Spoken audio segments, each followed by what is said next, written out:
Hey YouTube, it's jurracmaster, and today I am actually responding to a comment posted on my channel, I believe. It's hard to remember exactly where. I've gotten quite a few comments and stuff posted everywhere and messages sent to me over the last few days.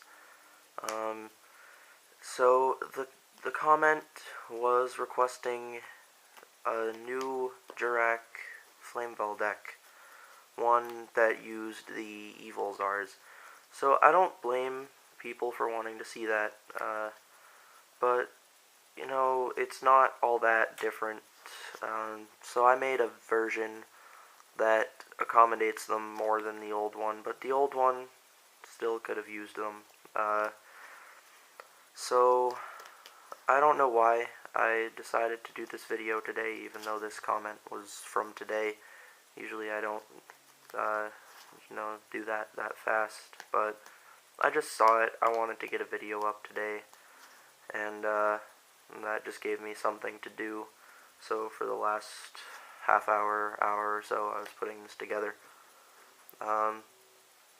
So I'm just gonna go over this. The only reason I was able to do it so fast was because I've done these before, and I didn't have to make too many major modifications to old versions to come up with a good new version. So that's why this one didn't take me forever. Usually I like to spend time on my decks and play test them and stuff like that before I put them on YouTube, just because that way I'm guaranteeing that I'm giving you guys tested material that I know is worthy of making it to YouTube, and it's gonna be good, and I'm not giving you bad stuff. I know what I'm talking about at that point. But since I've done these before, and I know pretty much where I want to be at with them, I decided to do it now, and I hope you guys enjoy it. So, first off, I'm going to start with the Jurracs. I have 3 Guaiba, 3 Velo, 3 Aolo, and 1 Dino, totaling 10 Jurrac monsters in the deck. 6 of them are the main, level 4, making Evol Czar engine. The 3 Aolo are for bringing back those people from the grave, with rekindling being used and such, to, make more Evol Czars. And Dino's in there just in case I need to use them with Aolo to maybe make a 7 or a 6 or something like that. So now the Flamvell engine of the deck is, I believe, slightly larger. It's going to be 10 instead of 9. Or no, 9 instead of 10. It's smaller, my bad. So I have these 3 Fire Dog, 3 Magician, Shaman, Flamvell Pwn, and Baby. So, yeah, that is 9 Flamvells from this deck, totaling 19 monsters. Baby, I actually like to use that in combination with the Jurracs in this deck more, so I'll probably drop it on a Guaiba so that I don't have to use a Lance just to get my my monster, the +1 from that. So, then the spells are, I believe, where the majority of the deck is. Might be wrong, but I believe so. Well, no, it might be the monsters. I'm just kind of trying to give you guys an estimate of the numbers here. But, yeah, the spells and traps, it definitely has more spells than traps. So, I have 3 Rekindling, which might be more than I used to use in these, but 3 is definitely worth it in this build. Only 1 Fossil Dig, I'll get to that in a minute. 1 Foolish. Only 2 Lances. Heavy. 2 MST. Monster Reborn. Dark Hole. Mind Control. And a card I wasn't sure I was going to add in or not, but I did. it would be Pot of Avarice. So that made 41. I was going to keep it at 40, but I looked through the deck and figured out that Pot of Avarice would actually work pretty well, and I'll get to that in a minute as well. So, in the traps, should only have 8 of those. Yep, got 8 traps. I'm just running pretty standard stuff. Got 1 Solemn, 2 Solemn Warning, 2 Deprison, 2 Bottomless, and a Mirror Force. So that's the deck, 41 card deck. Nothing too different from before. Some changes. I don't remember what I used to use in Jurrac Flamvell, and I haven't updated this since before the format changed, so it has been a while. So I guess I did kind of need to get one of these out. So overall, the strategy would be, obviously, if you want to get an Evil Czar, originally the strategy is going to be with the Guaibas and Velos, and once those are in the grave, because you've already used them, rekindling into the triple Aolo to get probably, let's say you have 2 Guaibas and 2 Velos in the grave or something. You get Guaiba, and Velo. With 1 Guaiba and 1 Velo, you'd probably make a Logia, and then you'd attack with Logia protecting Guaiba, and get another Logia or a Dolka or something like that. So I actually did do an extra deck for this, because that is pretty important.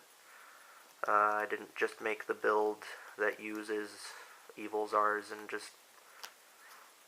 I wasn't just gonna say, and put the Evil Czars and whatever else you want. So the extra deck is 2 Logia, 2 Dolka, 1 Roach, 1 Utopia, 1 Leviair,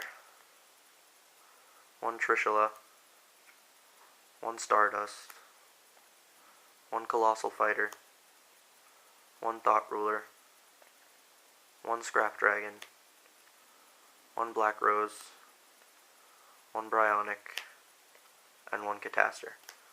So that's the extra deck for you.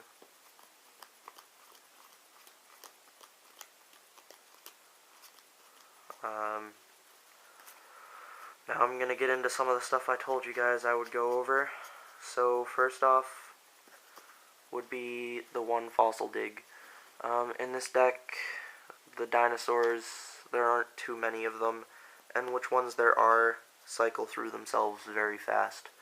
So it's not as big a deal, and I only use 1 because of space.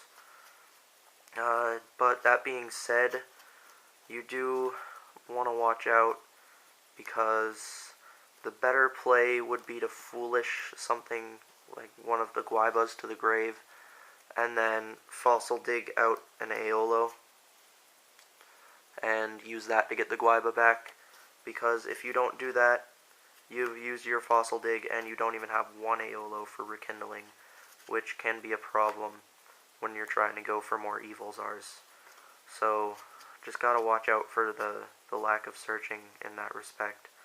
But it's not so bad once you get all of the, once you get that 1 Guaiba, you can start searching Aolo, or you can start searching Velo or another Guaiba to make stronger people, like the Evil Czars, and have the setup for rekindling later. The Flamvells themselves are pretty self-explanatory in this deck. And the 2 Lances would be next up. There's one, let's see, there's 1 Flamvell Baby in here, so I have that extra boost to get Guaiba to work when I need it to work, and by the point that I'm later in the game, Lance is really only for protection rather than the attack minus ability of it. So I only need the Flamvell Baby effect early game, and then by that time I'm just going to be able to rekindle things, at which point I want lances, but I don't need 3 because I've got the baby for the initial attack with Guaiba when I'm behind, which is usually what the first lance goes to in my decks, is getting Guaiba to work, because that is the most important part of Jurracs, really, is at least at this point in their lifespan. It is to get the Evol Czars out, which basically you need to use Guaiba. He's always been important, but with the Evol Czars he's even more important. And Pot of Avarice, the last real thing I wanted to explain here. For this I'm going to put cards down on the mat. With Pot of Avarice, I know you want to keep your cards in the grave, but there is, to some extent, a point where you will need to recycle some stuff. And that's later in the game. I know Avarice isn't exactly the best card to have in your hand at the early game in this deck, or really any deck for that matter, but especially in a deck that needs the graveyard to work. But say you've already exhausted really all of your good Jurrac engine. I'll keep Avarice visible here. So you've pretty much exhausted your entire Jurrac engine, and your Aeolos will stay in the grave. That's because rekindling will bring them back for you, and you want all 3 in the grave whenever possible. But that being said, you do want to at least have something for a Guaiba when you bring it back for that play, so maybe send back 2 Velos or 1 Guaiba and a Velo. But mostly, the Jurrac engine stays in the grave, so does the Flamvell engine's entire pile here. What mainly would go back are a few monsters, but more likely you're going to recycle these. See, if you've already used them all of, or most of them, or a lot of your synchros, in decks these days, you don't have as much room for extra synchros of different levels, because you've got all these exceeds and other important synchros that just outrank those other synchros, which is why I'm so short on synchros. This deck does like to make 5s, and I was forced, or not 5s, 8s, sorry, and I was kind of forced into putting only 1-7, 1-6, and 1-5, because mainly I'm going to be looking to exceed when I can. So you want to be able to recycle these 4 and your synchros, which is why Pot of Avarice is so important here, because once you run out of your good synchros of whatever level you need, and once you run out of your Evol Czars, you have no chance with this deck. Really, the best thing you could do is bring back a 1900 that can potentially gain, I guess if you haven't used Flamvell Baby, it can potentially gain 400 and then make the opponent lose 800 with Lance, which is really only a 1200 difference, which could get over a lot of things, but then what do you do after that? Then you're just sitting on a 2300 Fire Dog, and they can get over that pretty fast. So my choice of running 2 of each here, I really do love Logia.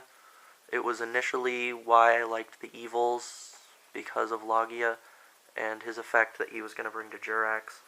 But the more and more I've looked at Dolka and how great he is, I realize that he is definitely good at 2. I'm probably going to keep him at 1 in my Jurracs, because my Jurracs have plenty of support against monsters and less against spells and traps. But Dolka really does shut down everything. It shuts down Gore's Spore, Glow Up Bulb, basically everything really. Plague Spreader. I don't know if it stops Battle Fader. I think it does, because Battle Fader hits the field and then tries to end the battle phase and you just negate it. All that kind of stuff. It just negates so many things. If only it negated Exodia, it would just be amazing. But I don't believe it does. I don't think anything can stop Exodia. Debunk, probably not. I don't even know. I'll have to look up rulings like that, because I don't think Exodia is really stoppable. But 2 Dolka is definitely the way to go in this deck, because it can make them pretty easily, and the Logias as well. But a deck like this is going to have a lot of synchros out, as well as the Evolzars. So initially I'd probably start with Logia, and then off of Rekindling, when I've got stuff like Stardust Dragon, and maybe a Scrap Dragon, or I've Trishula'd them, or something like that, I've got more control, and all I'm worried about is maybe Blackluster Soldier, or something else like that. Granted, that could still stop me, but maybe I've got 1D Prison face down, and then they can't activate the effect. So, that's all. Dolka is definitely a very good card for manipulating the game the way you want it to go, and it's good when you have other defense out. Not to mention, it stops a lot of decks in its tracks just right there, and it can't really beat you until it gets some really good out. But that's why Rescue Rabbit works so well right now, because of Dolka and Logia being options for whatever deck you face, because Dolka is typically more effective against plants, and other stuff like that. But, you know, I've gone on long enough with this. I should probably do another Jurrac talk video because I have so much strategy to talk about right now, and I probably will do another Jurrac talk video, but for now, I'm out of time. See you later, guys. Have a nice day.